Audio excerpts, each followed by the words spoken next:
You don't have to be funny to use humor intentionally for influence or to use humor intentionally for well-being. You have to see funny.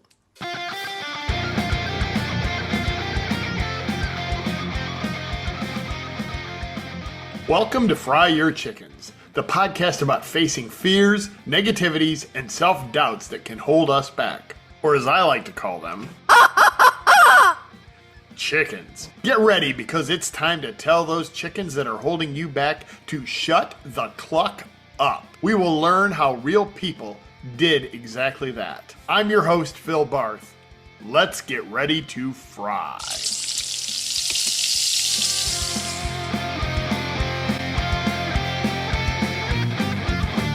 What if laughter isn't just entertainment, but it's also brain science? I am thrilled to have her on the podcast. Karyn Buxman, welcome to the Fry Your Chickens podcast.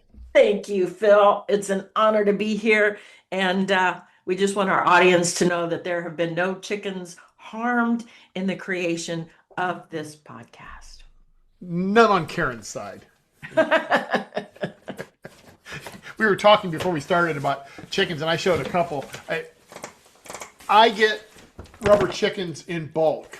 So if you're watching instead of just listening, I just held up a box of 150 rubber chickens that will eventually go through the tattooing process where they get my little QR code on them.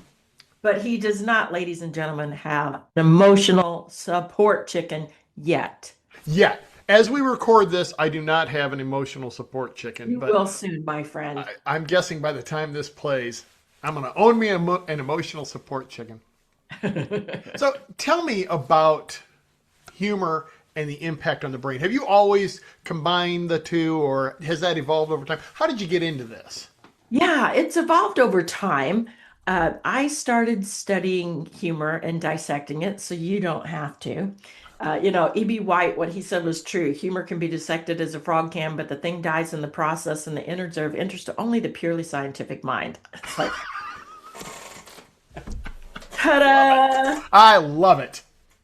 Because this was my graduate work back in the late 80s, before some of you listeners were born. But when I first started studying humor, it was the relationship between humor, health, and communication. And so I've always been interested in humor and how it affects the body and vice versa. And gradually, as time has gone on, and partly because of our technology, I've become more and more interested in humor in the brain because we've suspected that the two are very interacting. But again, with technology, and we can talk more about that. I don't want to just like do a deep dive right off the bat before you like kind of set the stage or anything. But it is, you cannot separate the two. You can't separate the two. Wow. Tell me more about the technology. So, I mean, first we had no technology, and so we just, we knew that a merry heart doeth good like a medicine, and it made people feel good. And, that was before they even were connecting mind and body. It was Norman Cousins who really kind of ushered in this era of psychoneuroimmunology or mind-body medicine. People have heard about, there was that guy who, he watched movies and funny stuff that cured his cancer. And it's like, well, that was actually Norman Cousins. He had a debilitating illness called ankylosing spondylitis. And he had a friend, Alan Funt, who created a show called Candid Camera long before the internet prank shows were in existence. And so part of his recovery was the humor, and he wrote about it in a book called Anatomy of an Illness back in the 70s. And that ushered in this field of psychoneuroimmunology. As that progressed, people started doing things like putting electrodes on people's head and putting them in things like, CAT scans and such. But then our technology evolved even more. And, at that time, we knew that humor was a whole brain activity. We saw that with EEGs that, the whole brain would light up. And so there was that. But now we've moved into an era with MRIs and fMRIs, and our measurement of the brain has gone from analog to digital. And so, one of my dear friends and colleagues, who was the leading researcher at Loma Linda, he did a study, and this has just been, I think, in the last 10 years, where he actually measured the brains of people who were observing a humorous movie and others who were observing a serious movie, actually Saving Private Ryan. Ah.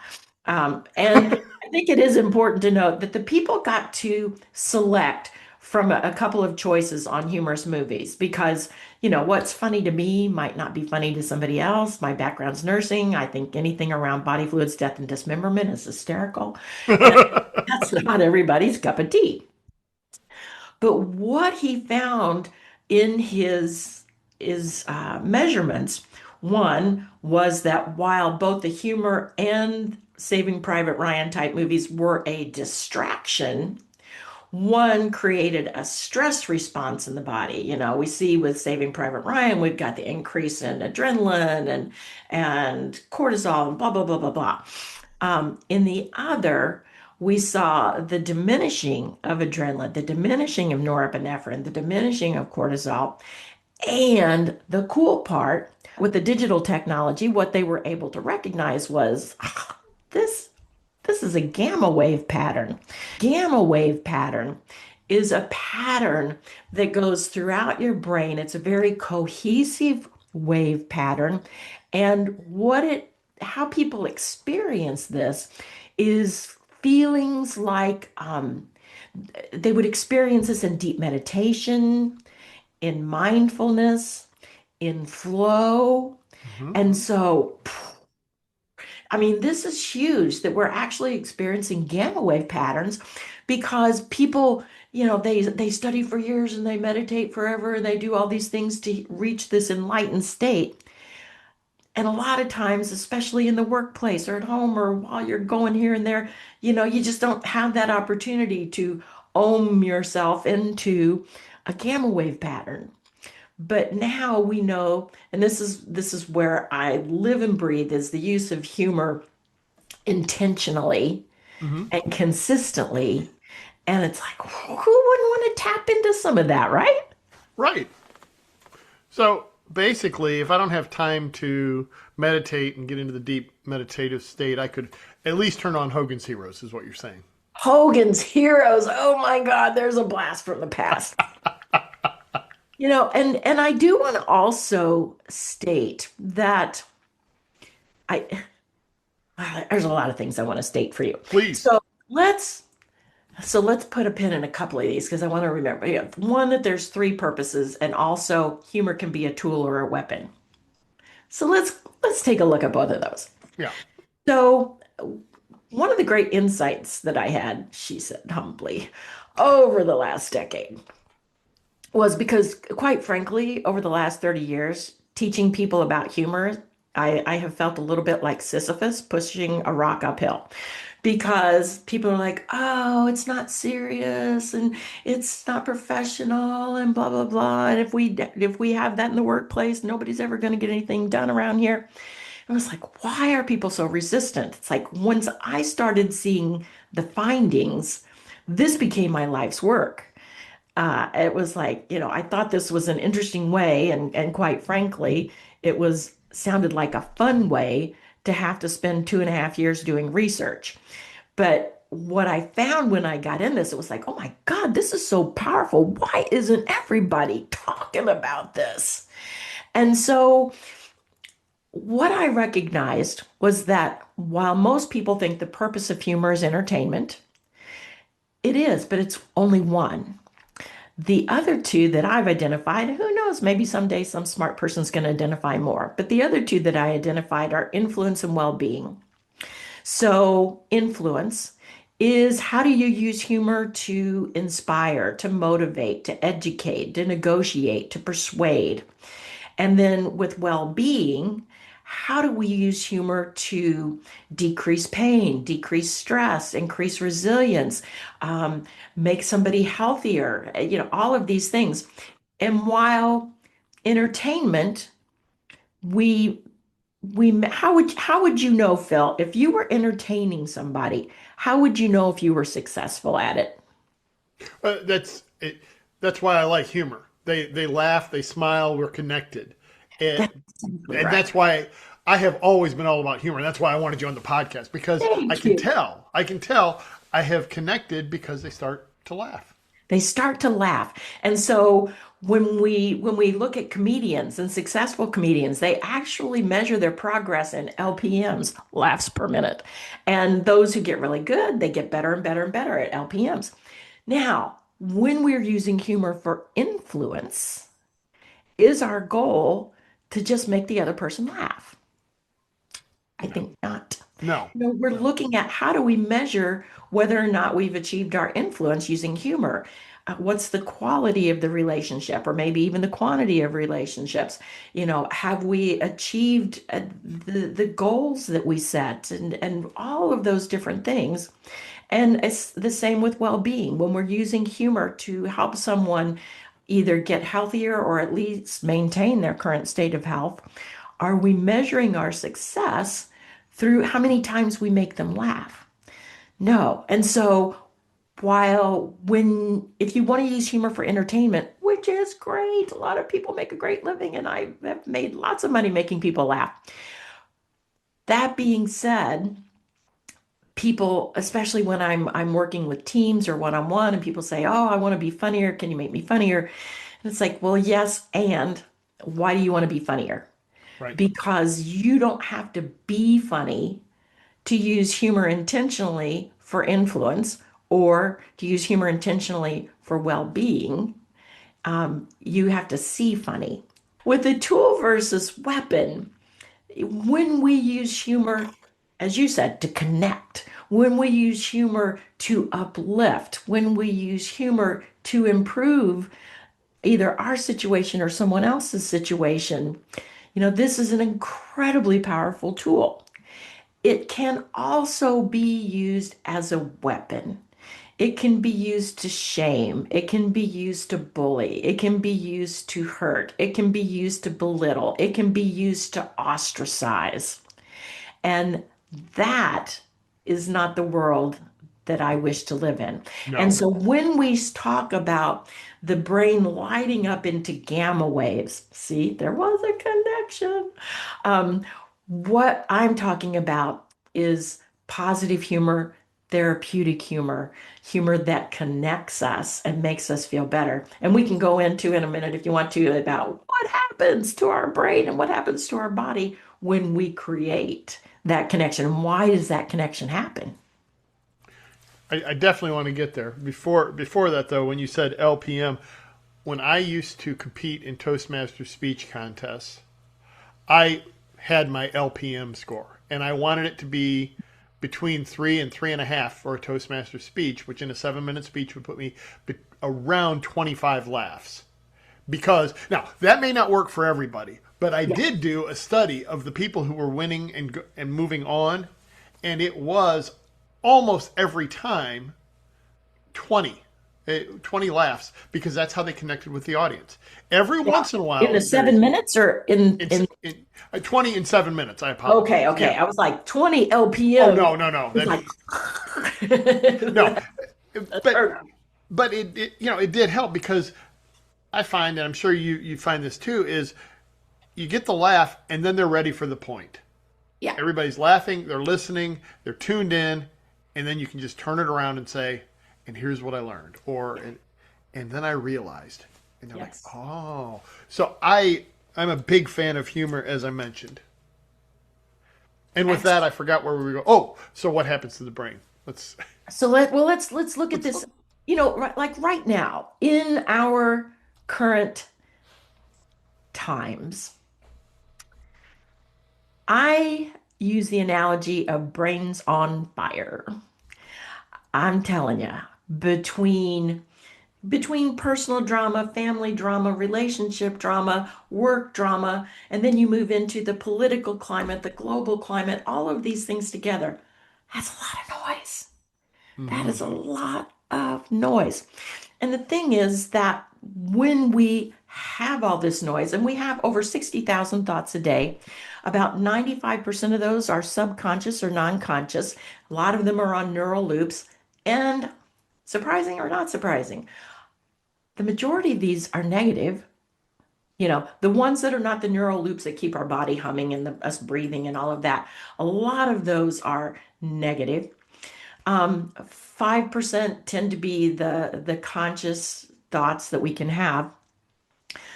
But when we are looking at this, one of the things that happens with all of these thoughts, our brain, people think that, our brain can hold just tons and tons and tons of things, when in reality, at any given time, there's only so many compartments that our brain can use. People who say, "Oh, I'm great at multitasking." No, you're toggling, and some of you guys can toggle, so fast. Yay, you. Um, Later, that will show up in some weird ways, but I digress.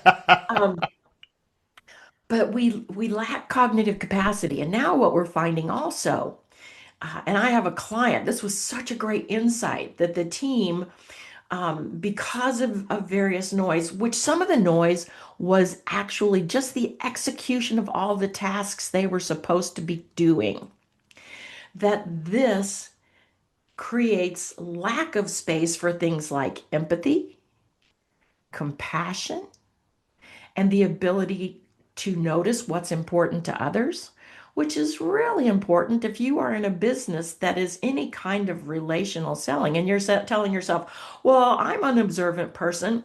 Here's the thing, your brain has something called the reticular activating system.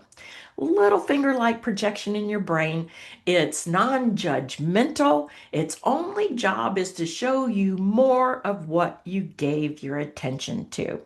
I use the analogy of me shopping on the internet, and I go over to Zappos and I find the cutest pair of boots, and then I look at the price tag and go, I need another speaking engagement, and I move to a different web page. What shows up on that web page? On the side, there's those boots from Zappos. And I go to another page, and now there's those boots and another pair that looks just like them. And I go to another page, and there's that pair, another pair, and now there's a matching purse. Because the internet doesn't mind what my taste is in shoes, it just says you gave your attention to that, I'm going to show you more of it. Hmm. What we tend to be doing currently, or most of the people that I know, is that we have devices and technology and we spend our time looking at things, and a lot of the things that we are looking at are very inflammatory to our brain. It's stressful, it's deadlines, and it's finances, and it's money, and it's budgets. And again, it's political warfare, and it's this, and it's actual warfare, and all of this, and your brain says, you gave your attention to that. I'm going to show you more of that. And what happens over time, and what has happened for many people, is that they have wired their brains and they see those things very clearly. But even when just the best opportunity shows up and wiggles in their face, they can't see it. Yep. Literally, they can't see it. A piece of good news happens. They don't see it. They don't hear it. Not because it's not there. Their brain just isn't wired to see it anymore. And what happens also with all of this noise is it it limits something called cognitive capacity. And cognitive capacity is how much of our IQ are we able to access at any given point in time. Well, if that is limited because of all of this noise, we have limited our ability to problem solve. We have limited our ability to be creative. We have limited our ability to connect. And the nice thing about humor is that even if it's just for a moment, it gives us that respite. It's almost like an etch a sketch for your brain. It's like you're noise, noise, noise, noise, noise. It's like, now I can think again. Now, if you keep filling it up with more noise, but you can eventually wire yourself to have more of those instances. And when I tell people, I want you to practice seeing humor, and they'll go, "Ah, well, you don't understand. You see humor. Funny things happen to you all the time, but nothing funny ever happens in my life. You want to know what? Funny things are happening to you all the time. You're not seeing it. You're not hearing it. You're not experiencing it." Yep. Oh, wow, that is so good. So much to unpack there. I learned about the reticular activation system after my heart attack, actually, was when I found out this is what I was doing. I started trying to, on social media, post, here's the great things that happened yesterday. And the Ah, more I posted, the easier it was to find them. And, and great things were happening all around me. And I tell people, a lot of people say, I'm just getting off Facebook because it's nothing but negative. The other option is block all the negativity because Facebook doesn't care. It just wants your eyeballs. So if you spend time reading a fight between two political parties, whether you believe it or not, you are causing yourself stress. So I tell them, if you can't block it, then yeah, get off social media, whatever it takes.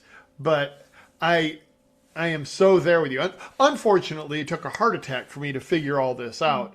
But 10 years later, I have completely rewired my brain, and I actually have the AI-based numbers that prove it. I went and dumped all of my Facebook posts from the start to the current. I got to do 2025 yet. It was through 2024. And by year, I said how many of my posts were positive, how many were negative, how many were neutral.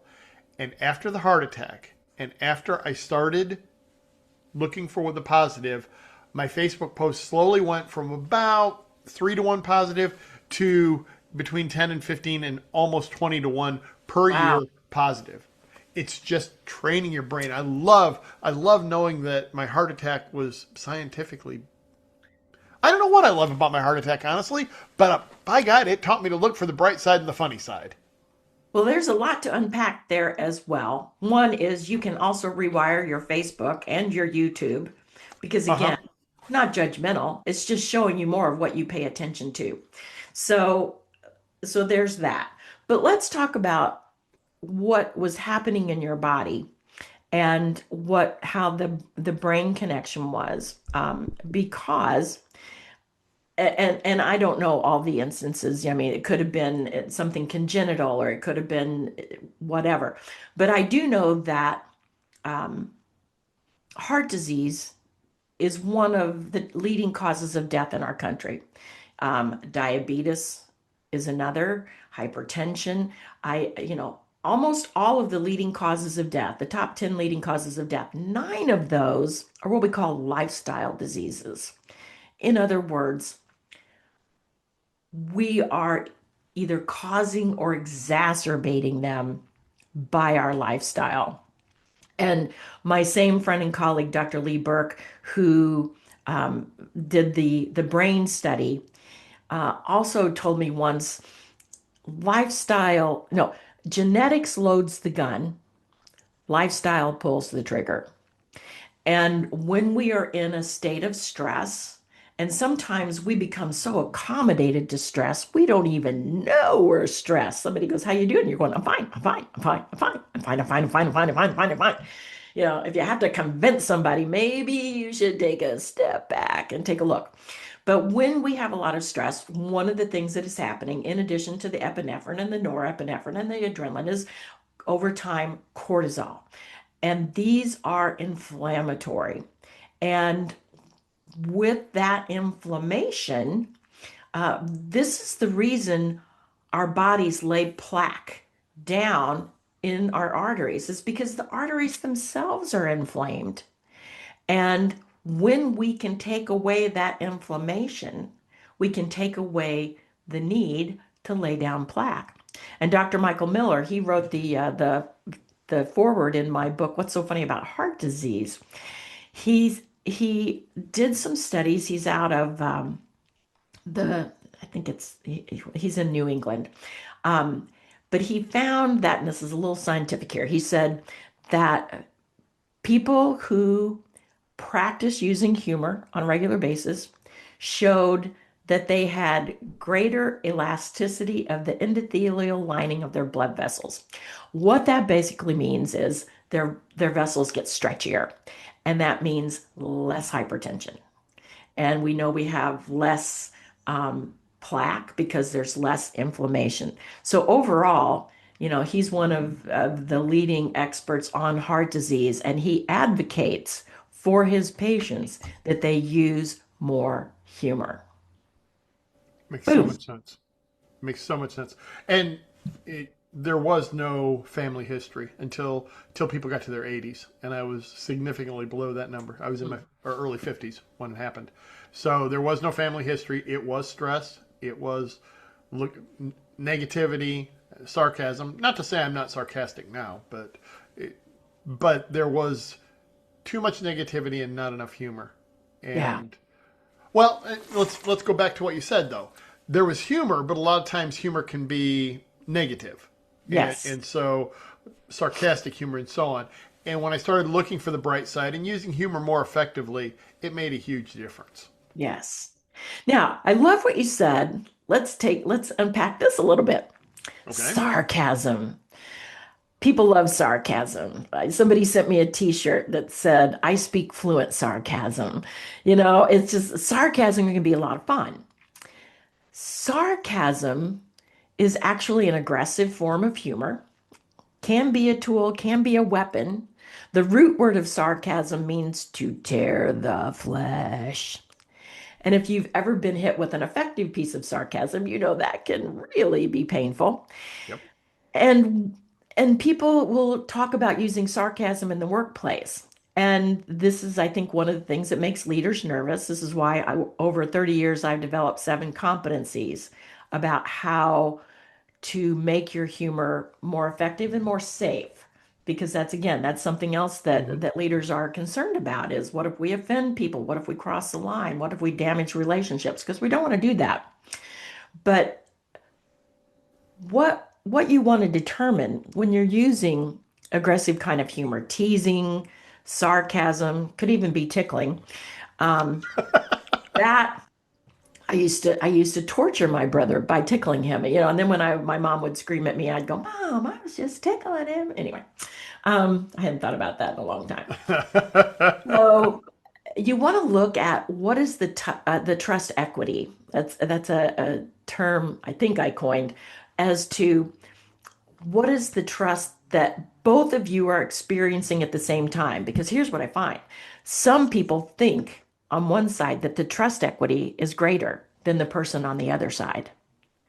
And they think, oh, we both come from the same family and blah, blah, blah, blah. So we're going to like the same kind of humor. And then they tell some kind of political joke and eventually they're not speaking to one another. Why didn't that work? And so with sarcasm can be so much fun if the other person trusts you Right. implicitly and it becomes this playful, repartee back and forth. So again, just these little tidbits of I information love that it. may or may not serve you. No, I love it. Absolutely.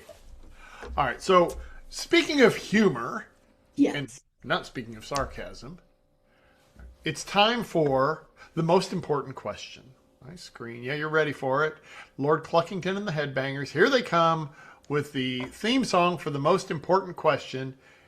It's time for the big question because everybody cares. Fight one bear-sized chicken or 100 chicken-sized bears.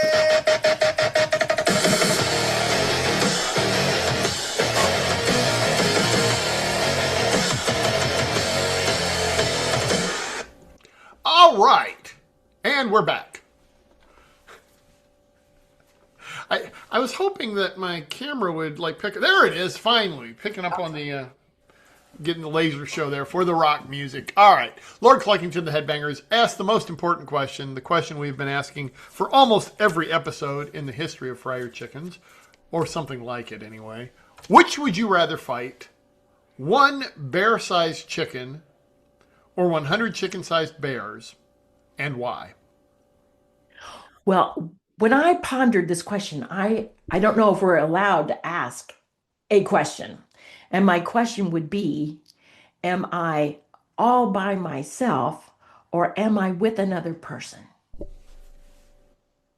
No one, people have asked questions before, and I encourage the questions. Nobody has ever said, let's say for the sake of argument, you're with another person.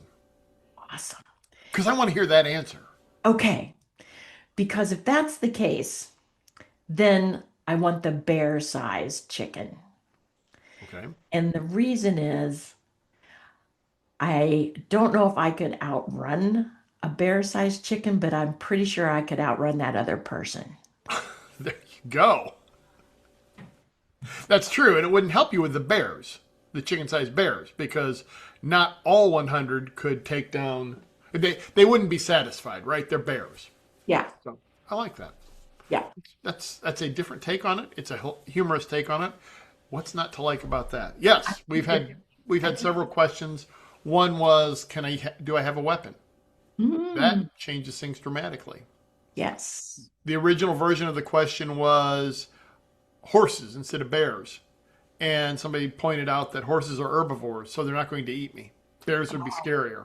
So we changed the question. Because we take silly questions seriously on the Fry Your Chickens podcast. Oh. Now, that was our first delve into the world of artificial intelligence. Those weren't really live rubber chickens playing.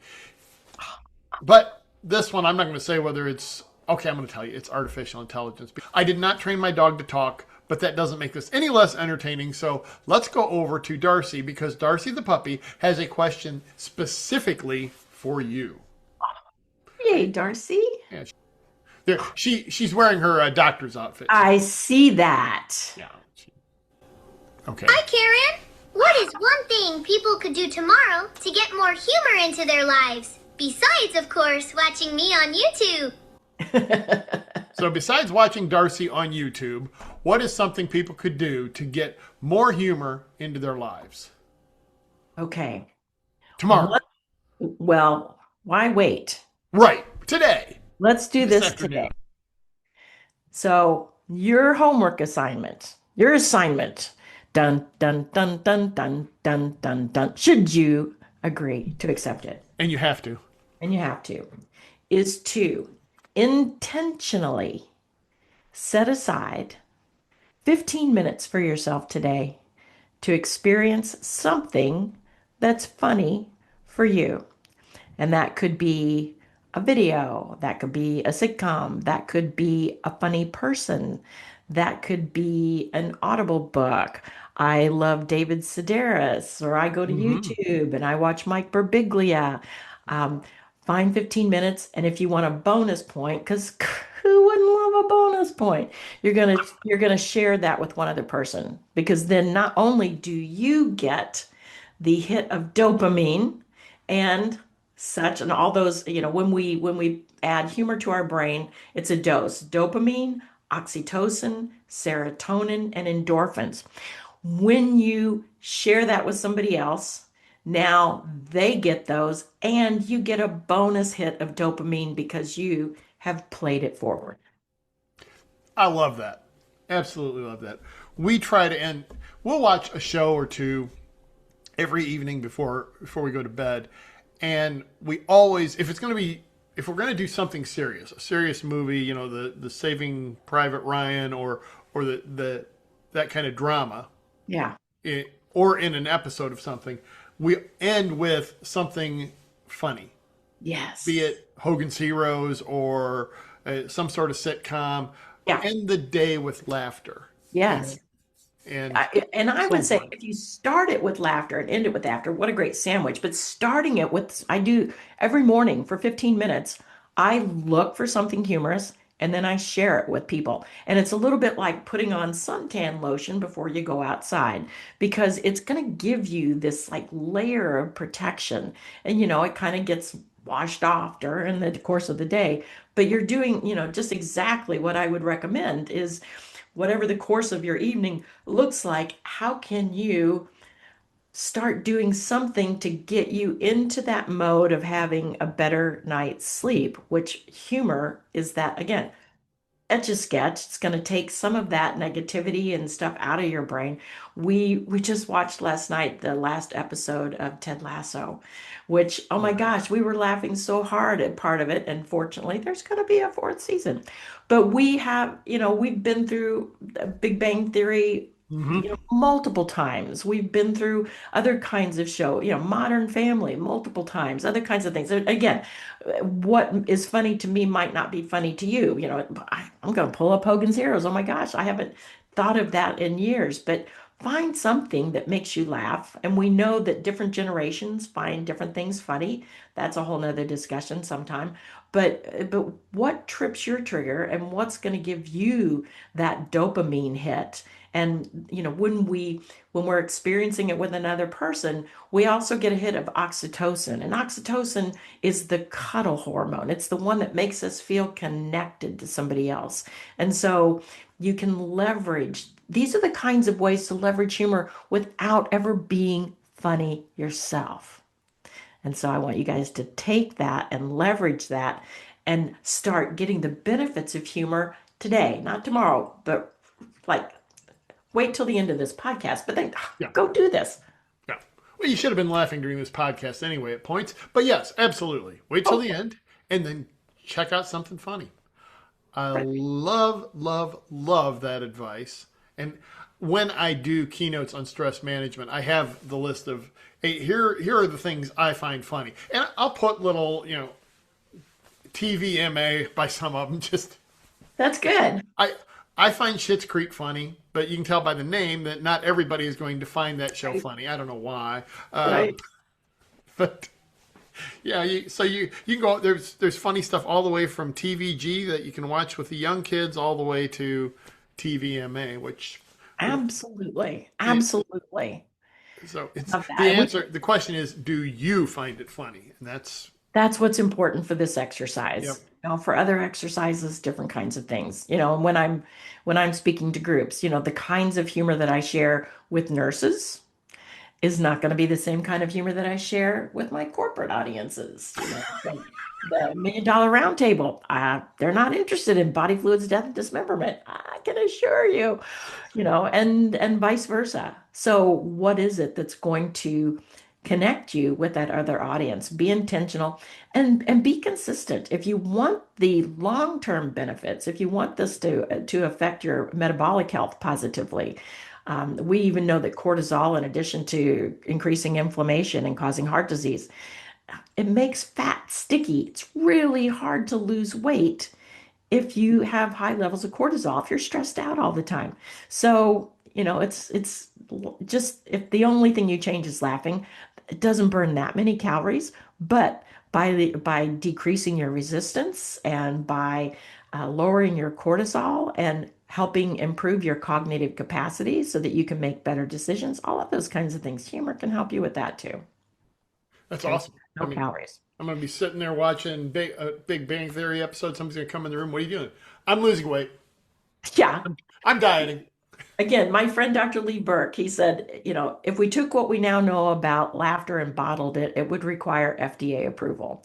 It really is so powerful. And my desire is that I see in my lifetime people actually recognizing the power of humor and implementing it, because my mission in life is to improve just global health, global climate, all of those things to make the world a better place through the power of humor and laughter.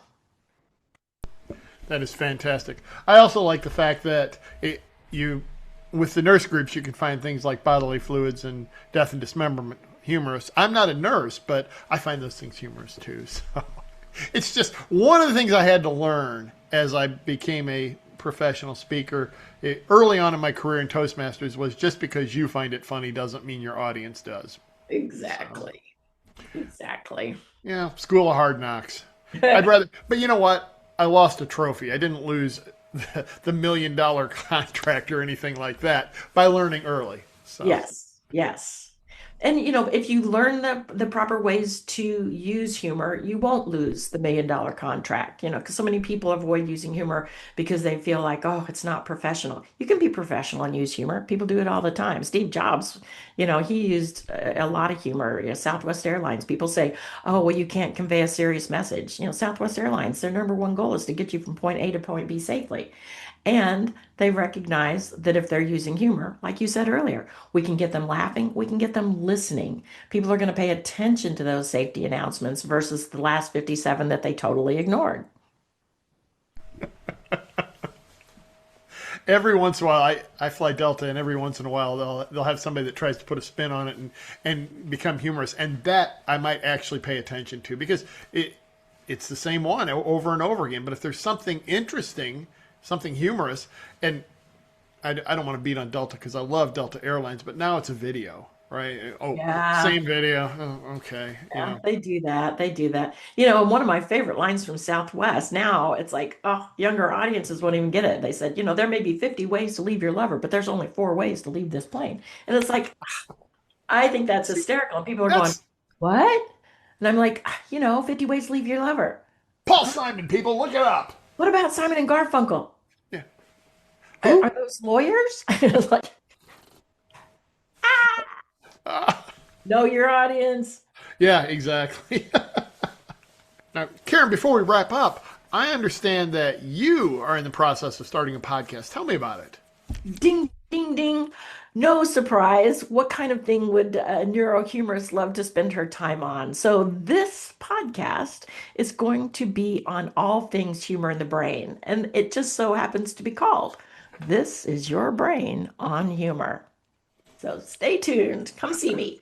I will come see you, and would be honored if at some point I could be a guest on your podcast as well. There is so much that we could talk about, and I do like to have repeat guests. So at some point, Karyn, I'm going to ask you to come back and share more information with you. At some point, Karyn, I'm going to ask you to come back. Sometimes I cut them out, sometimes I don't. But in the words of Arnold, you'll be back. Thank you again. I want the blooper reel. I have said, and I think I've said it on this podcast, that the very last episode is going to be all the bloopers that happened. Nothing but bloopers. And it's going to be the last one for a reason. The last laugh. Karyn, thank you so much. Where can we find you online? I am wildly identifiable, as Mike Birbiglia would like to say. But you can find me on LinkedIn. You can find me on any social media platform, Linktree. We'll put it in the It'll be in the notes. show notes. Oh, would love for folks to go watch the TED Talk if they're interested more on humor in the brain. There was YouTube. There was a TEDx that I did a while back called How Humor Can Save the World. And I'm telling you, with our state of the world, we've never needed it more. You are 100% correct, and I'm going to check that out. All of those will be in the show notes. Thank you, sir. Karyn, thanks for the laughs, and thanks for the information. And everybody out there, keep laughing and keep frying. Hey, it's Phil. Like today's show? Well, you'll clucking love my Fry Your Chickens newsletter on LinkedIn and Substack. Links are in the notes.